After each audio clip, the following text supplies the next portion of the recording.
పాములను చూస్తే చాలా మంది కొట్టి చంపేస్తుంటారు. భయపట్టోళ్ళైతే కథం దూరం పారిపోతారు. కానీ గీళ్ళని చూడు, కోడిగుడ్లను పొదిగేసినట్టే పాము గుడ్లను పొదిగిచ్చి 80 పాము పిల్లలకు ఎట్లా బారసాలు చేసిర్రో.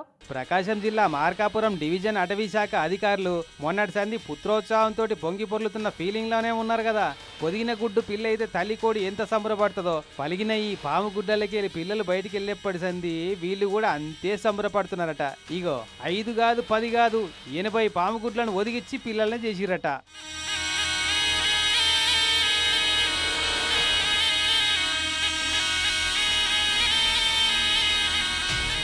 ఇంతకీ ఇవి ఎక్కడి అంటే మొన్న నడమ మార్కాపురం పట్టణంలో ఓ తాన 120 పావు గుడ్లు అవుపడ్డాయట.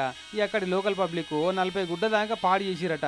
ఈ ముచ్చట అక్కడ అడవి శాఖల్లో అధికారులకు చెప్తే పట్టుకొచ్చి ఇట్లా ఉష్క డబ్బాలు వేసి పెట్టి గుడ్లు ఒదిగిచ్చి పిల్లలు బయటకు వచ్చే ఏర్పాట్లు చేసిర్రు. ఇట్లా మరి ఇవి ఏ పాము గుడ్లన్న సంగతి ముందే తెలుసో తెలియదో గానీ పిల్లలు బయటకు వచ్చినాక చూసి గుర్తుపట్టిర్రు. ఇవి ఇసం ఉండే పాము పిల్లలు కావట. నీళ్ళలో తిరిగే నీరు కట్టే పాము పిల్లలట. ఇక నారు పోసినోడు నీరు పోయాడా అన్నట్టు పాము పిల్లలను గొంటపోయి చెరువులు కుంటలలో ఇడిచిపెట్టి సెండావి చెప్పిరట. మరి ఇసం ఉందో లేదో ఇట్లా పాము గుడ్లను ఒదిగిచ్చి పిల్లల్ని చేపించి చెరువులో ఇడిచుడేంది అని అంటే పాములు అనేటి ప్రకృతిని కాపాడట్లో చాలా ఇంపార్టెంట్ పని చేస్తుంటాయట. అదిగాక అటవీ శాఖ అధికారులు అంటే జంతు జీవులు చెట్ల చీమలకు అన్నిటికీ పుట్టినింటోళ్ళు లెక్కనాయే. అందుకే ఇట్లా కాపాడిరు అన్నట్టు.